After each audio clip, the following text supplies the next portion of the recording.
Vous êtes au seuil de quelque chose de grand. Le don est presque entre vos mains. Un nouveau projet qui peut tout changer. Une relation dans laquelle vous vous sentez vu pour la première fois. Une révélation qui promet la liberté. Mais au dernier moment, au moment décisif, une force invisible vous fait reculer. Vous éteignez vous-même la lumière. Vous chassez vous-même la chance. Et vous restez dans l'obscurité, seul avec la question assourdissante et silencieuse.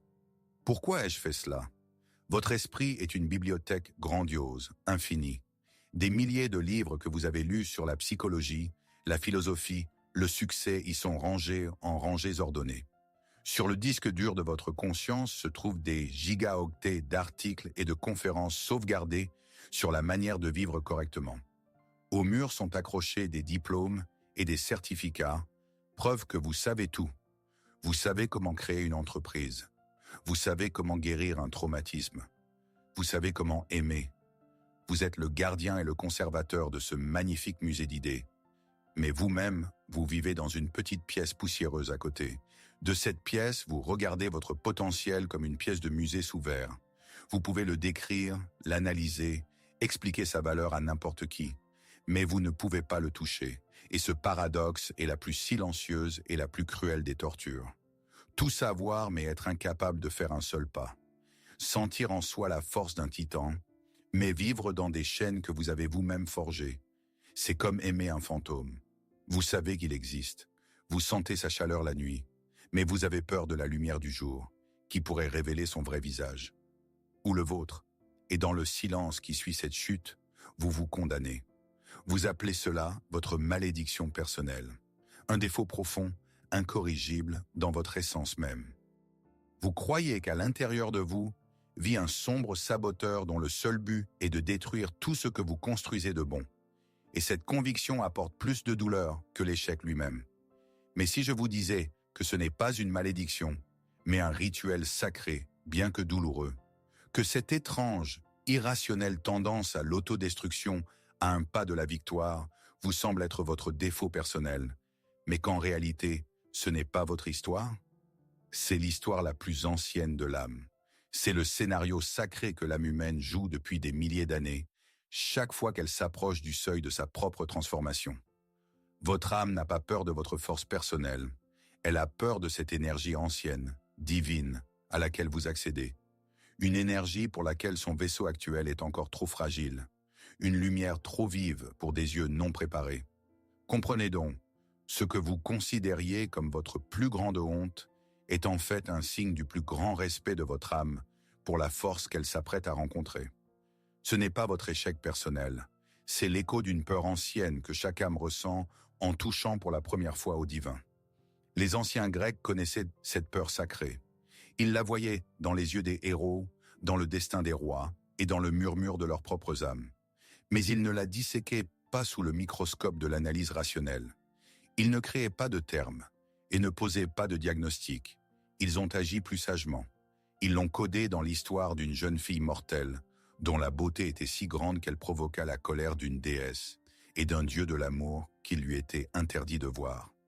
Cette histoire est le mythe de Psyché et Eros. Et ce n'est pas simplement un conte pour se divertir. C'est l'une des cartes psychologiques les plus précises et détaillées jamais créées. Les anciens ne nous ont pas laissé d'instructions. Ils nous ont laissé des histoires, des itinéraires chiffrés pour les voyages les plus sombres et les plus importants de l'âme. Et le mythe de Psyché est leur guide le plus détaillé du territoire de la peur de sa propre grandeur. Aujourd'hui, nous allons prendre cette carte ancienne. Nous apprendrons à lire ses symboles, ses rivières, ses montagnes et ses monstres. Nous l'utiliserons pour vous y trouver, votre douleur et votre peur irrationnelle. Nous n'allons pas simplement écouter l'histoire. Nous allons nous y chercher pour comprendre pourquoi vous reculez lorsque vous êtes au seuil de votre vraie vie. Nous n'allons pas simplement raconter cette histoire. Nous allons la vivre ensemble. Pas à pas, épreuve après épreuve, nous marcherons aux côtés de Psyché et dans son destin, comme dans un miroir, vous verrez le vôtre. Et je vous promets, à la fin de notre voyage, vous comprendrez la logique cachée et sage de votre auto-sabotage. Vous saurez pourquoi votre âme vous fait reculer devant le succès, quelles épreuves sacrées elle vous demande de traverser avant d'accepter votre don. Vous verrez que votre peur n'est pas un ennemi à vaincre. Vous comprendrez pourquoi votre peur du succès est en réalité un gardien qui protège simplement un trésor trop précieux pour être donné à celui qui n'est pas encore prêt. Préparez-vous. Nous ne partons pas dans le passé, nous partons en profondeur, au centre même de votre mythe personnel. Et quand nous reviendrons, vous regarderez vos cicatrices avec des yeux complètement différents. Et notre voyage commence, comme toutes les grandes histoires, par un don qui est à la fois une malédiction. Il était une fois une jeune fille mortelle nommée Psyché, dont la beauté était si céleste que les gens, aveuglés par elle, cessèrent d'apporter des offrandes dans les temples d'Aphrodite, la déesse de l'amour. Ils commencèrent à vénérer Psyché. Mais comprenez bien, cette beauté mythique, c'est vous. C'est votre talent inné, votre intuition perçante, votre capacité à voir ce que les autres ne voient pas, votre potentiel immense, mais pas encore déballé. Ainsi l'âme vit avec son don, auquel elle n'est pas encore prête. Les gens l'admirent de loin, mais personne n'ose s'approcher. Ils voient dans la lumière, mais ne voient pas la personne qu'il aimait. Et l'âme elle-même ne sait que faire de cette force. C'est un don qui se ressent comme de la solitude. Et cette solitude, cette adoration à distance, finit par provoquer la colère des dieux, la colère de la vie elle-même, qui exige que le don ne soit pas simplement un objet d'admiration, mais qu'il soit vécu. Aphrodite, furieuse, exige que Psyché soit donnée en mariage à un monstre terrible. L'oracle confirme la volonté des dieux, et Psyché, vêtue d'habits de noces comme pour des funérailles, est laissée au sommet d'un rocher. Mais au lieu de la mort, un vent doux la saisit et la transporte dans un palais mystérieux. Là, des serviteurs invisibles la servent, une musique céleste la ravit, et la nuit, un mari mystérieux vient à elle. Il lui offre toute la tendresse du monde, mais pose une seule et unique condition, inviolable. Elle ne doit jamais voir son visage. C'est ainsi que commence votre grand projet ou votre nouvelle relation. Dans le noir, au toucher, dans une ignorance bienheureuse. Vous recevez les fruits, mais vous ne connaissez pas la source. Vous ressentez l'amour, mais vous ne voyez pas le visage de celui qui aime. Vous vivez dans un paradis, mais ce paradis est anonyme. C'est cette phase initiale idéale où vous êtes amoureux non pas de la réalité, mais de votre projection. Vous savourez l'inspiration, mais vous n'avez pas encore affronté le dur labeur. Vous êtes charmé par votre partenaire, mais vous n'avez pas encore rencontré son ombre. C'est la cage dorée du bonheur inconscient, où l'âme reçoit les dons de son potentiel, mais n'est pas encore prête à en assumer la responsabilité. Mais l'âme ne peut pas vivre éternellement dans l'obscurité, même si cette obscurité est pleine de tendresse. Tôt ou tard, elle exigera la lumière, même si cette lumière est le feu d'un incendie. Et ce feu est apporté par les sœurs de Psyché. Apprenant sa vie merveilleuse mais étrange, elles lui rendent visite, et leurs cœurs sont remplis non pas de joie, mais d'une envie noire. Elles ne sont pas de simples personnages, elles sont cette voix que vous connaissez si bien. C'est la voix de votre critique intérieure. C'est le murmure des peurs sociales qui résonnent dans votre tête à 3 heures du matin. Comment peux-tu faire confiance à ce que tu ne vois pas, murmure-t-elle.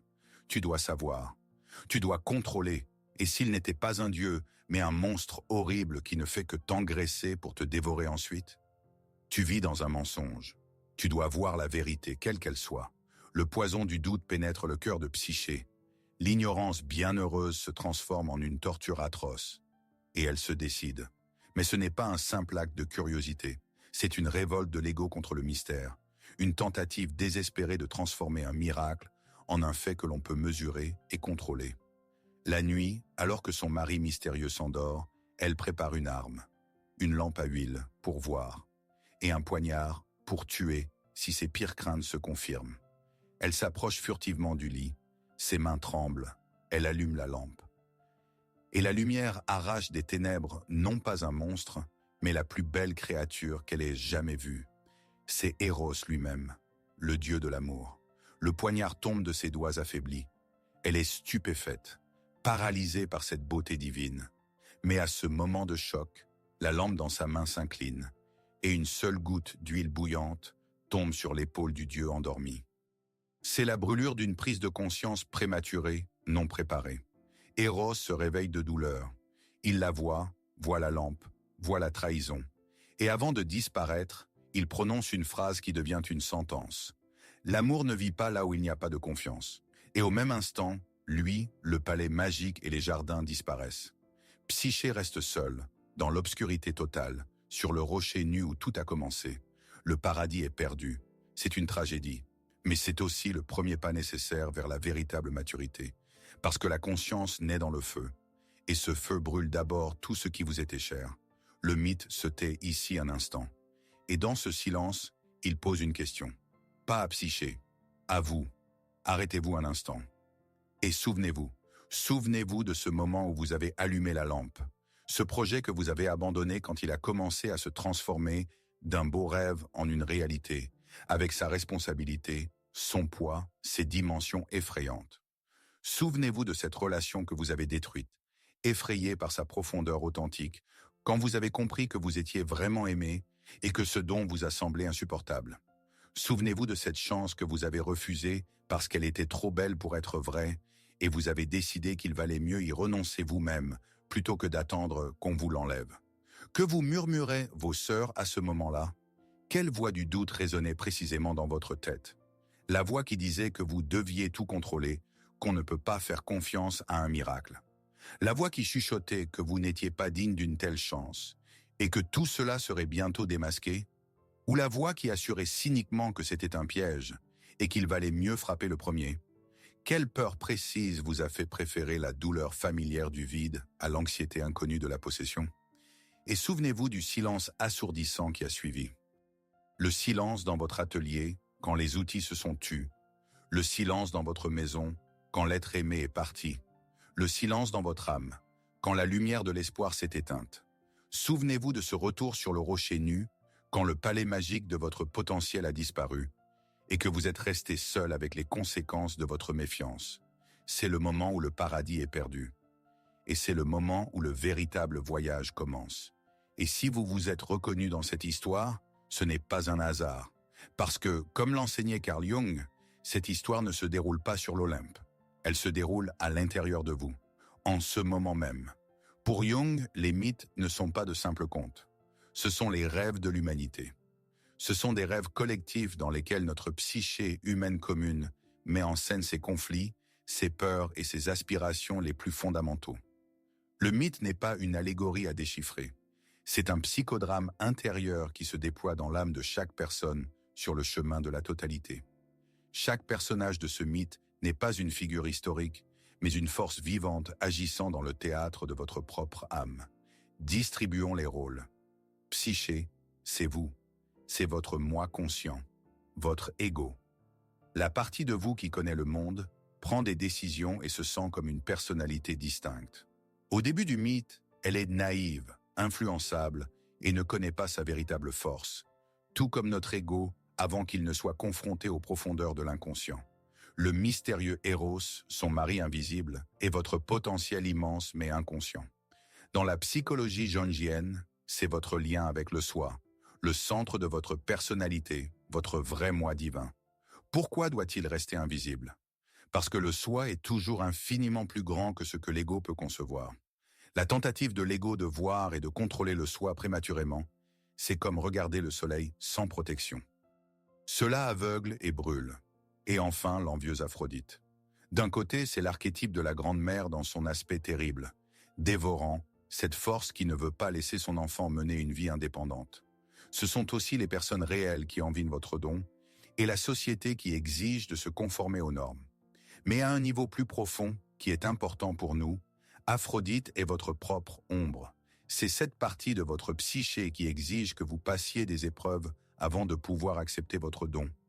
Sa cruauté, c'est la cruauté d'un sage professeur qui sait que vous n'êtes pas encore prêt. Elle est la gardienne du seuil qui ne vous laissera pas accéder à votre grandeur tant que vous n'aurez pas prouvé que vous êtes capable de la supporter. Et voilà que lorsque Psyché, notre ego, perd son don divin, elle tombe sous le pouvoir de l'ombre, sous le pouvoir de la vengeresse Aphrodite. Écrasée par le chagrin et le désespoir, elle se rend au temple de sa tortionnaire et se livre volontairement en esclavage, prête à tout pour retrouver l'amour perdu. Et l'ombre lui donne la première, la plus importante tâche sur le chemin de la totalité. Aphrodite, avec un rire sardonique, l'amène devant une montagne gigantesque de grains mélangés. Tout est pêle-mêle, des lentilles lisses, de l'orge rugueux, du blairon et de minuscules graines de pavot, comme de la poussière. Voilà, dit la déesse, trie ce tas, sépare chaque graine l'une de l'autre. Si tu n'as pas fini avant le coucher du soleil, la mort t'attend. Et Psyché regarde cette montagne. La tâche est absurde. Elle est irréalisable pour une seule personne. Elle regarde ces millions de vies minuscules et enchevêtrées, et ce n'est pas la détermination qui l'envahit, mais une paralysie complète de la volonté. Elle s'assoit simplement par terre et pleure en silence, incapable même de commencer. Et à ce moment, le mythe regarde à travers les siècles droit sur vous. Parce que cette montagne est la description exacte de votre état intérieur après l'effondrement. Quand votre monde s'est écroulé, tout s'est mélangé en une masse indistincte et toxique. Le grain de la honte brûlante pour votre erreur, le grain de la colère contre l'injustice, le grain de la peur glaciale de l'avenir, le grain du regret amer du passé. Tout est entassé, et la première tâche de l'âme n'est pas d'agir, de fuir, d'essayer de réparer quelque chose dans le monde extérieur. La première tâche est de s'asseoir devant cette montagne de son chaos intérieur et de commencer à distinguer. Mais comment? L'ego est paralysé, et c'est alors que les fourmis, les laborieux enfants de la terre-mère, viennent en aide à Psyché. Elles apparaissent de nulle part et, sans poser de questions, se mettent au travail. Des milliers de minuscules créatures, méthodiquement, grain par grain, créent de l'ordre à partir du chaos. Ces fourmis sont notre sagesse instinctive, inconsciente.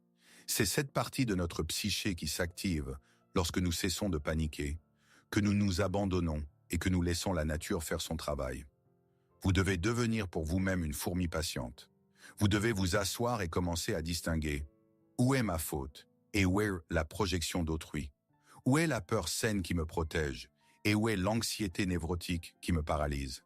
Où est le fait et où est mon interprétation catastrophique de ce fait? L'ego ne résout pas ce problème. Il crée seulement le silence dans lequel la solution se trouve d'elle-même. Psyché ne trie pas la montagne. Elle assiste seulement à la façon dont la montagne se trie elle-même. Et au coucher du soleil, le travail est fait. La première épreuve est passée. Vous avez appris à apporter de la clarté dans votre chaos.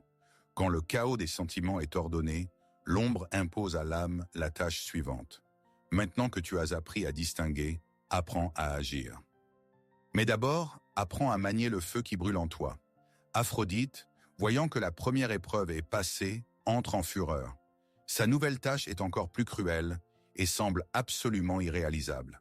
Elle ordonne à Psyché d'aller à la rivière et de lui apporter une mèche de laine dorée, des béliers solaires enragés, des créatures féroces qui, à la lumière du jour, tuent de quiconque ose s'approcher d'eux. Et de nouveau, Psyché se retrouve au bord du gouffre. Elle va à la rivière et les voit. Baignés d'un soleil aveuglant, les yeux injectés de sang, ils parcourent la vallée, se donnant des coups de tête et déchiquetant tout sur leur passage. Psyché comprend. Aller vers eux, c'est la mort certaine. Ces béliers ne sont pas des ennemis extérieurs. C'est votre propre énergie ténébreuse, destructrice, dans sa forme la plus pure et la plus sauvage. C'est votre rage incontrôlable quand on vous trahit. C'est votre ambition aveugle, prête à écraser les autres pour atteindre un but. C'est votre force vitale primitive qui, si on ne lui trouve pas une application correcte, se transforme en autodestruction, en épuisement, en agression insensée. Tenter d'affronter cette force de front, au zénith de sa fureur, est un suicide psychologique. C'est s'en prendre à son patron et perdre son emploi. C'est déclencher une scène et détruire une relation. C'est se consumer jusqu'à la cendre dans la poursuite d'un succès qui finira par se transformer en poussière. En désespoir de cause, Psyché décide de se jeter dans la rivière pour mettre fin à ses tourments. Mais à ce moment, un murmure silencieux s'élève des fourrés de roseaux au bord de l'eau. C'est à nouveau la sagesse instinctive qui parle. « Ne les attaque pas maintenant », murmure le roseau. « N'essaie pas de les combattre dans leur fureur. Attends le soir. Quand le soleil commencera à se coucher, leur colère s'apaisera et ils s'endormiront. Et alors tu pourras tranquillement traverser la vallée et ramasser les touffes de leur laine dorée qui se sont accrochées aux buissons épineux. C'est l'une des plus grandes leçons de la psychologie. Le sage conseil du roseau dit « Ne réprime pas ta force et ne te laisse pas mener par elle. Observe. Quand la colère, l'anxiété ou une ambition dévorante vous submerge, n'agissez pas. Observez simplement la tempête à l'intérieur de vous, comme Psyché observait les béliers à une distance de sécurité. Laissez-la passer. Et quand la tempête se calmera, faites ce que le roseau conseille. Ramassez les fils d'or. Demandez-vous, quelle énergie pure se cachait derrière cette colère? Une soif de justice, le besoin de protéger mes limites? Rassemblez cette énergie. Votre succès exige de la force. Mais si vous n'apprenez pas à la manier, elle vous tuera. Cette épreuve nous apprend à ne pas être une victime ni un tyran, mais un sage souverain de notre énergie intérieure. La sagesse ne consiste pas à vaincre le dragon, mais à ramasser les écailles qu'il perd pendant son sommeil. Vous avez appris à gérer votre force terrestre, mais Aphrodite sait que cela ne suffit pas. Pour devenir entière, l'âme doit rencontrer une force qui la dépasse incommensurablement. Elle doit regarder dans l'abîme. C'est pourquoi les deux tâches suivantes sont, en substance, une seule, une double descente dans les profondeurs les plus sombres de l'inconscient. D'abord, Aphrodite exige de Psyché qu'elle lui apporte, dans un vase de cristal, de l'eau du fleuve Styx. Mais ce n'est pas un fleuve ordinaire. Il prend sa source au sommet d'un rocher inaccessible et glissant, gardé par des dragons, et ses eaux se déversent directement dans le royaume souterrain des morts. Psyché arrive à cet endroit et comprend que c'est la fin. L'ego ne peut pas escalader ce rocher. L'ego ne peut pas vaincre ces dragons. Parce que le Styx n'est pas simplement de l'eau. C'est le flot même de la vie et de la mort. Ce sont les eaux glacées de l'inconscient collectif. La conscience de la futilité, de la mortalité, du cycle infini devant lequel la volonté d'un individu n'est le rien. Tenter de puiser cette eau dans son petit vase de cristal est une tentative désespérée de l'ego de contrôler ce qui est incontrôlable, de comprendre ce qui est incompréhensible. Et face à cette vérité existentielle, Psyché est pétrifié de terreur. C'est précisément à ce point de désespoir total, lorsque l'ego reconnaît son impuissance absolue, que l'aide vient d'en haut. Du ciel descend un aigle, messager de Zeus lui-même. Il vole sans effort jusqu'à la cascade, repoussant les dragons, remplit le vase d'eau et l'apporte à Psyché. Cet aigle est ce que Jung appelait la fonction transcendante. C'est une illumination soudaine, une intuition, une vue d'oiseau qui ne vient pas lorsque nous luttons, mais lorsque nous nous abandonnons. C'est ce moment même en thérapie ou en méditation où après de longues et douloureuses tentatives pour résoudre un problème, vous le voyez soudainement d'une manière complètement différente, d'une perspective nouvelle et plus élevée, et la solution vient d'elle-même. Mais la descente continue. Maintenant que l'âme a regardé dans l'abîme collectif, elle doit descendre dans son abîme personnel. La quatrième tâche est la plus effrayante. Psyché doit descendre dans le royaume d'Hadès, trouver la reine du monde souterrain, Perséphone, et lui demander une boîte contenant une parcelle de sa beauté céleste. Ce n'est plus une rencontre avec l'idée abstraite de la mort. C'est une rencontre avec ses morts personnelles, avec les traumatismes enfouis, avec les parties rejetées de soi, avec cette douleur que vous avez enfermée dans la cave la plus profonde de votre âme. C'est la nuit la plus sombre de l'âme. S'apprêtant à se suicider, Psyché grimpe sur une haute tour, mais la tour acquiert soudainement une voix et lui donne des instructions précises. C'est la voix de la sagesse séculaire qui explique les règles de l'hygiène psychologique pour ceux qui travaillent avec l'inconscient profond. « Prends avec toi 2 pièces et 2 galettes de miel, dit la tour. Tu donneras une pièce au passeur Charon pour traverser le fleuve des morts. Tu jetteras une galette au chien à 3 têtes, Cerbère pour qu'il te laisse passer. En chemin, tu verras des noyés implorant de l'aide, ne leur prête pas attention. Quand tu seras au palais d'Hadès, ne t'assieds pas dans le fauteuil luxueux et ne mange pas des mets exquis. Chaque conseil est inestimable. Le paiement à Charon est le respect de la frontière entre les mondes. La galette pour Cerbère est l'apaisement de nos gardiens animaux, instinctifs. Et le refus d'aider les noyés et de goûter à la nourriture des morts est la règle la plus importante. En descendant dans le passé, ne t'y attarde pas. Ne te plonge pas dans les vieilles rancunes et le rôle de victime. Ta tâche est de prendre le trésor et de revenir. Il y a des portes que l'on ne peut ouvrir qu'en laissant au seuil tout espoir de salut. Et c'est seulement alors que vient le vrai sauveur. Psyché sort du royaume des morts, portant sa boîte mystérieuse. Elle a traversé les ténèbres. Et maintenant, revenons à vous. Et de nouveau, le mythe se tait. Et de nouveau, il vous regarde, posant sa question la plus importante, la plus intime. Pas sur ce qui s'est passé il y a des milliers d'années, mais sur ce qui se passe dans votre âme en ce moment même. Laquelle de ces épreuves traversez-vous dans votre vie? Soyez honnête avec vous-même. Dans quel paysage précis de ce mythe vous trouvez-vous actuellement? Êtes-vous assis devant votre montagne de grains mélangés? Vous sentez-vous paralysé par le chaos de vos propres pensées et sentiments après une crise récente? Essayez-vous de séparer la culpabilité de la honte, l'amour de la dépendance douloureuse, vos vrais désirs des attentes qui vous ont été imposées? Êtes-vous à l'étape où la tâche principale n'est pas d'avancer, mais simplement de s'asseoir en silence et d'apporter de la clarté, patiemment, comme une fourmi, en déblayant les décombres de votre âme pour recommencer à ressentir quelque chose d'autre que l'anxiété dévorante? Ou bien êtes-vous au bord de la rivière, observant vos béliers enragés? Sentez-vous comment une force immense et incontrôlable fait rage en vous, colère, ambition, passion? Avez-vous peur de cette énergie, car vous savez que dans sa manifestation diurne, elle peut détruire tout ce qui vous est cher? Apprenez-vous à ne pas la réprimer et à ne pas vous laisser mener par elle, mais à attendre le soir, ce moment de sagesse où l'on peut recueillir sa force dorée sans être détruit par elle. Êtes-vous à l'étape où la tâche principale est d'apprendre à gérer votre feu intérieur pour qu'il ne vous consume pas? Ou peut-être êtes-vous au point le plus sombre, dans le monde souterrain? Traversez-vous votre nuit noire de l'âme personnelle, étant descendu dans le royaume d'Hadès, où il semble que l'aide ne viendra de nulle part?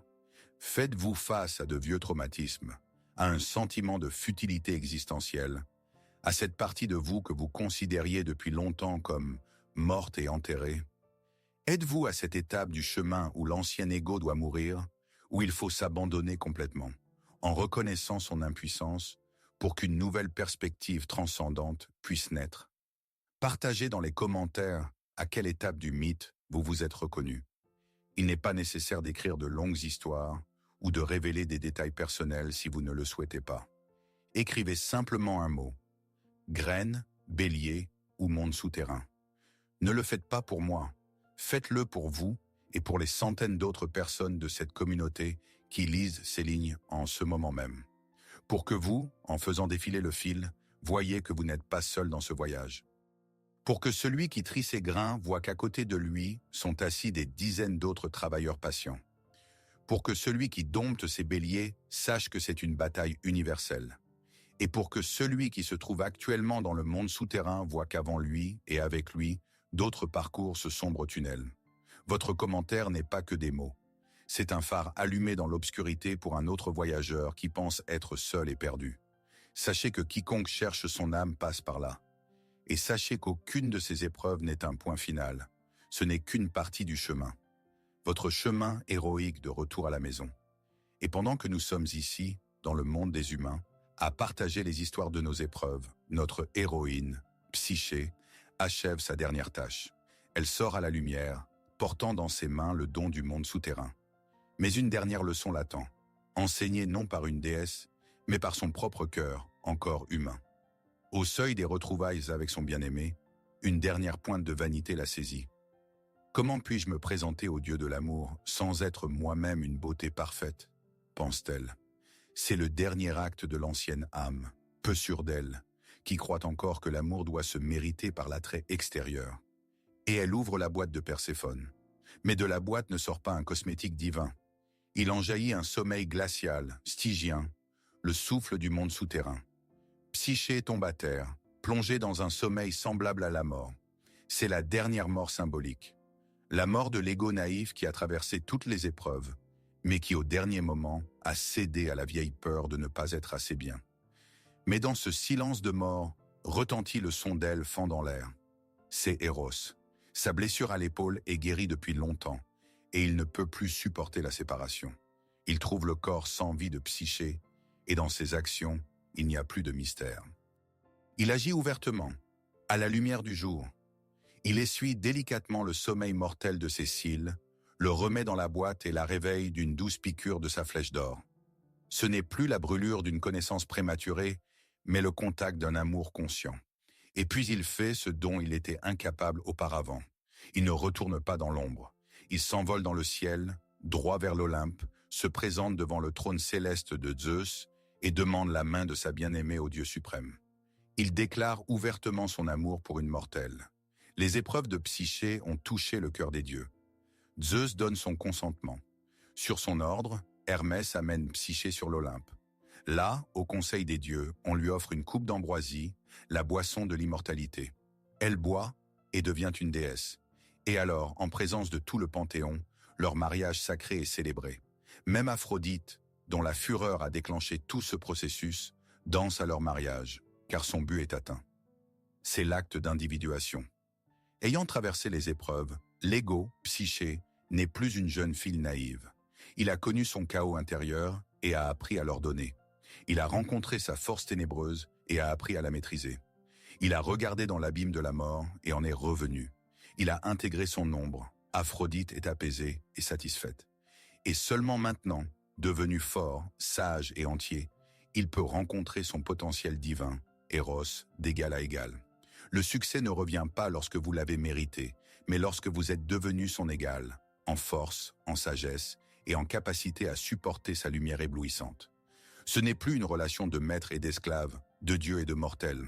C'est le mariage sacré de deux forces divines égales, le mariage de votre conscience et de votre inconscient, le mariage sur l'Olympe, l'immortalité, une fin heureuse. Mais le mythe ne parle jamais d'événements extérieurs, il parle d'états intérieurs. Alors, que signifie réellement pour vous ce mariage divin? Que signifie pour vous, dans votre vie réelle, devenir une déesse et s'unir à votre Eros? Devenir une déesse ne signifie pas acquérir des super-pouvoirs ou un pouvoir extérieur. Cela signifie acquérir une intégrité intérieure. C'est ce moment sacré où toutes les parties dispersées et en guerre de votre personnalité mettent enfin fin à la guerre civile. La Psyché naïve et effrayée, l'Aphrodite envieuse et exigeante, les béliers furieux et aveugles, les fourmis sages et l'aigle qui voit de haut, tous sont reconnus, intégrés et trouvent leur place à la table commune de votre âme. L'intégrité n'est pas la perfection. C'est la coexistence pacifique de toutes vos parties sous la direction d'un ego sage et fort. Et lorsque cette intégrité est atteinte, la transformation principale a lieu. La réunion avec Eros n'est pas simplement le retour du succès. C'est l'acquisition de la capacité à aimer son succès. Souvenez-vous de Psyché au début. Son succès, Eros, était anonyme, effrayant. Il venait sous le couvert de l'obscurité. Elle recevait ses dons, mais vivait dans une anxiété constante. Elle avait peur de lui, car elle ne le connaissait pas. Et plus important encore, elle ne se connaissait pas elle-même. Son auto-sabotage, son désir d'allumer la lampe, est né de cette peur. Mais la Psyché qui se tient sur l'Olympe est différente. Elle n'a plus peur d'Eros. Pourquoi? Parce qu'elle a traversé le feu et l'eau pour trouver en elle une force égale à la sienne. Elle a affronté le chaos, l'agression, la mort et a survécu. Elle a connu sa propre profondeur et sa propre puissance. Et voici la clé psychologique principale de tout notre voyage. Vous cessez de saboter votre succès lorsque vous cessez de le voir comme un monstre mystérieux qu'il faut contrôler, démasquer ou craindre. Vous commencez à le voir comme un partenaire égal avec qui vous pouvez créer ensemble. Vous cessez de saboter votre succès lorsque vous cessez d'en avoir peur. Et vous cessez d'en avoir peur lorsque vous devenez assez fort pour supporter sa lumière. Les épreuves n'étaient pas une punition. Elles étaient un entraînement qui vous a rendu plus fort pour que la lumière de votre propre potentiel ne vous aveugle pas et ne vous brûle pas. Maintenant, vous pouvez le regarder en face, l'aimer et créer avec lui. Mais comment parvenir à cet état? Comment apprendre à aimer son potentiel et non à le craindre? Le mythe nous donne aussi une réponse à cela. Il propose de changer non pas les actions, mais la question même que vous vous posez lorsque vous vous surprenez une nouvelle fois à vous auto-saboter. À partir de ce jour, je vous propose de conclure un accord avec vous-même. Cessez de vous blâmer. Cessez de vous traiter de paresseux, de faible, de brisé. Votre auto-sabotage n'est pas une erreur. C'est une compréhension instinctive, inconsciente de votre âme que vous n'avez pas encore passé vos épreuves. Votre procrastination n'est pas de la paresse. C'est l'âme qui refuse d'aller au combat pour lequel elle n'est pas encore prête. C'est la sagesse de votre être intérieur qui vous protège d'une force capable de vous détruire. Auparavant, au moment de la rechute, vous vous posiez une question pleine de honte. Pourquoi est-ce que je fais encore ça? Qu'est-ce qui ne va pas chez moi? Cette question mène à une impasse. Elle ne fait qu'amplifier le sentiment d'inutilité. À partir d'aujourd'hui, lorsque vous ressentirez cette résistance intérieure, cette envie de reculer, arrêtez-vous. Et posez-vous une autre question, beaucoup plus sage et productive. Demandez-vous avec la voix d'Aphrodite, la voix de votre propre ombre sage, quelle épreuve mon âme me présente-t-elle en ce moment? Regardez votre situation à travers le prisme du mythe. Vous reportez le lancement d'un projet important. Peut-être que votre âme dit « trie d'abord cette montagne de grains ». Apporte de la clarté à tes pensées, sépare tes peurs des risques réels, mets de l'ordre dans le chaos de ta tête. Vous craquez dans vos relations lorsqu'elles deviennent trop proches. Peut-être que votre âme murmure « apprends à manier les béliers dorés ». Comprends ta force, ton agressivité, ton besoin d'autonomie, pour qu'elles ne détruisent pas l'intimité, mais la renforcent. Vous vous sentez paralysé et ne pouvez pas faire le prochain pas dans votre carrière? Peut-être que votre âme exige que vous descendiez dans le monde souterrain. Rencontrez la peur profonde de l'échec, ou pire encore, du succès, que vous avez enterré en vous il y a de nombreuses années. Votre rechute n'est plus un échec, c'est un outil de diagnostic. C'est un signal qui indique précisément le domaine du travail intérieur qui requiert votre attention. Cessez de combattre le symptôme. Commencez à travailler sur la cause, votre manque de préparation. Et alors le chemin vers votre héros s'ouvrira de lui-même. Lorsque vous commencerez à vous poser ces questions, vous remarquerez quelque chose d'étonnant. Vous comprendrez que le principal secret de ce mythe est que tous ces héros vivent en vous. Et votre tâche n'est pas d'en choisir un. Votre tâche est de devenir la scène sur laquelle ils pourront tous, enfin, jouer leur pièce jusqu'au bout. Vous n'êtes pas seulement Psyché, l'âme naïve qui perd son paradis et se lance dans des errances douloureuses à la recherche de la totalité. Vous êtes aussi Aphrodite. Vous êtes cette partie implacable, exigeante de vous-même qui n'est jamais satisfaite. Cette force qui vous impose des tâches apparemment impossibles, qui vous jette dans le feu des épreuves non par cruauté, mais par une connaissance profonde et instinctive que c'est la seule façon pour vous de grandir et de devenir digne de votre propre don. C'est votre norme intérieure de perfection, que vous considériez auparavant comme votre malédiction, mais qui est en réalité votre plus grand moteur. Et vous êtes Eros. Vous êtes ce potentiel divin, rayonnant, ailé, qui attend patiemment dans l'ombre que votre conscience passe toutes les épreuves. Vous êtes cette force immense et aimante qui ne peut pas se manifester prématurément pour ne pas vous brûler de sa lumière, mais qui ne cesse jamais de croire en vous et d'attendre le moment où vous lui serez égal.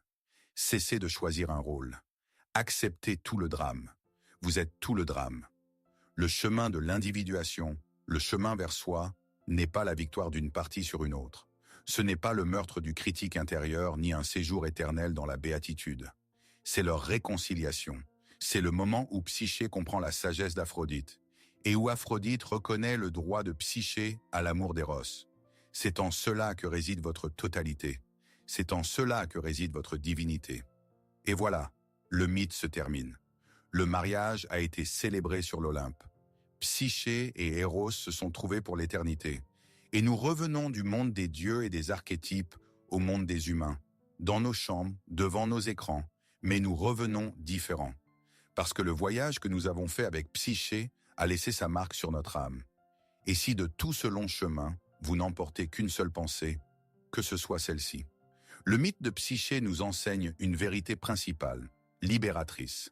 La peur du succès est la peur instinctive de l'âme face à une force pour laquelle elle n'est pas encore prête. Et l'auto-sabotage n'est pas votre faiblesse personnelle, ni votre défaut honteux. C'est le lancement inconscient, mais sage et nécessaire, d'un programme d'épreuves sacrées qui prépareront votre âme. Ce que vous considériez comme votre plus grand échec était en réalité le premier pas, le plus important, de votre véritable chemin. Le moment où vous avez allumé la lampe et perdu votre paradis n'était pas la fin de l'histoire. C'était son véritable commencement. Vous n'avez pas détruit votre chance. Vous avez inconsciemment exigé de la vie le droit de devenir la personne capable de supporter cette chance. Votre échec est le début de votre initiation. Qu'est-ce que cela change? À première vue, rien. Mais en réalité, tout. Cette prise de conscience ne vous épargnera pas les difficultés. Les épreuves ne cesseront pas. La vie continuera de vous jeter des montagnes de grains mélangés, de lâcher sur votre route des béliers enragés et d'exiger que vous descendiez dans les sombres caves de votre mémoire. Mais votre attitude à cet égard changera. Là où il y avait auparavant une douleur aveugle et insensée, il y aura maintenant du sens.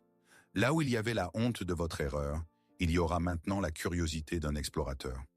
Chaque futur échec, chaque acte d'autosabotage, vous l'accueillerez désormais non pas avec la question « Qu'est-ce qui ne va pas chez moi ?», mais avec la question « Quelle épreuve mon âme me présente-t-elle maintenant ?» Votre vie cesse d'être une succession de succès aléatoires et d'échecs humiliants. Elle se transforme en votre mythe personnel, sensé et passionnant. Vous commencez à voir derrière les événements de votre biographie la main d'un sage metteur en scène, votre propre soi, qui vous guide sur le chemin de l'individuation. La douleur ne disparaît pas, mais elle cesse d'être simplement de la douleur. Elle devient une information. Elle devient du carburant. Elle devient un chemin. Vous n'êtes plus la victime de votre destin. Vous êtes un héros qui apprend à lire sa carte sacrée. Et sur ce chemin, vous n'êtes pas seul. Je veux vous remercier, non pas pour avoir regardé cette vidéo, mais pour avoir parcouru ce chemin, pour avoir permis à cette histoire ancienne de toucher la vôtre, pour avoir eu le courage de regarder dans votre chaos, votre fureur et votre obscurité avec Psyché. En faisant défiler les commentaires de cette vidéo, vous avez vu qu'à côté de vous marchent des centaines, des milliers d'autres personnes. Chacun avec sa montagne de grains, avec ses béliers dorés, dans son monde souterrain personnel. Nous sommes une communauté de chercheurs, des voyageurs solitaires qui se sont rencontrés autour d'un même feu pour partager les cartes de leur voyage et se rappeler mutuellement que nous allons dans la même direction, vers nous-mêmes. Nous sommes tous les héros de nos propres mythes, traversant nos épreuves uniques mais universelles. Et le savoir que ta douleur personnelle est l'écho d'une grande histoire humaine commune, donne une force et une consolation incroyables. Votre histoire est importante. Votre voyage a un sens. Si ce voyage a été précieux pour vous, si cette carte s'est avérée utile, je vous invite à continuer le chemin ensemble. Abonnez-vous à cette chaîne pour que notre voyage en profondeur ne se termine pas. De nombreuses autres cartes anciennes nous attendent, que nous déchiffrerons ensemble, y trouvant des réponses aux questions les plus pressantes de notre vie moderne. Aimez cette vidéo, pas pour les algorithmes, mais pour les autres. Chaque like est une petite lumière que vous allumez dans l'obscurité pour que cette lumière ancienne puisse trouver d'autres voyageurs. D'autres psychés qui, en ce moment même, sont assises en désespoir de cause sur leur rocher nu et pensent que leur histoire est une histoire d'échec. Votre like peut devenir pour eux ce murmure du roseau qui les sauvera du désespoir. Nous avons parcouru un long chemin, de la peur du succès à la compréhension de sa nature sacrée. Nous avons appris que notre tâche n'est pas de le poursuivre, mais de nous préparer à sa rencontre, devenir plus fort, plus sage, plus entier. N'ayez pas peur de vos épreuves, craignez une vie où il n'y en aurait pas eu.